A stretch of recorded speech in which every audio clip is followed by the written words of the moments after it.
merupakan suatu ciri kehidupan sosial manusia yang universal, dalam arti bahwa semua masyarakat mempunyai cara-cara berpikir dan pola-pola perilaku yang memenuhi syarat untuk disebut agama, religion.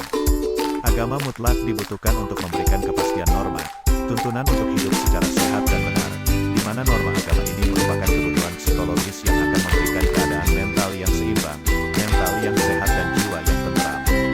Meskipun terdapat perbedaan makna secara etimologi antara din dan agama, namun umumnya kata din sebagai istilah teknis diterjemahkan dalam pengertian yang sama dengan agama. Kata agama selain disebut dengan kata din dapat juga disebut syara, syariat, milah.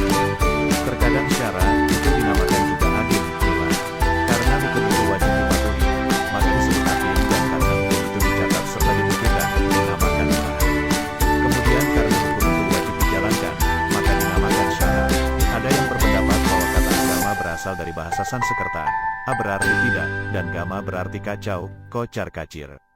Jadi agama berarti tidak kacau, kocar-kacir, melainkan teratur. Pendapat lain, walaupun dari segi asal-usul kata sependapat, berbeda pendapat dari segi akar katanya.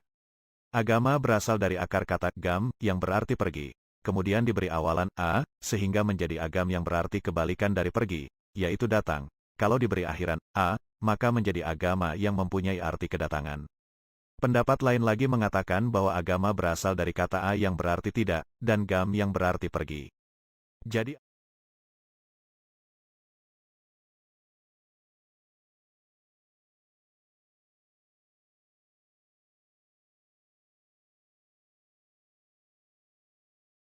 Bakal bahas tentang generasi Z, yaitu penerus generasi milenial. Generasi Z adalah orang-orang yang lahir pada tahun 1995 sampai pertengahan 2010. Dan jumlah generasi Z sampai saat ini sudah mencapai angka 68 juta jiwa atau 2 kali lipat dari generasi X.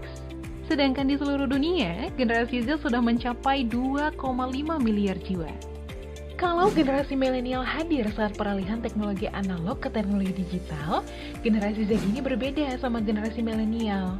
Mereka lahir di tengah perkembangan teknologi yang sudah maju dan tumbuh dengan menikmati teknologi tersebut.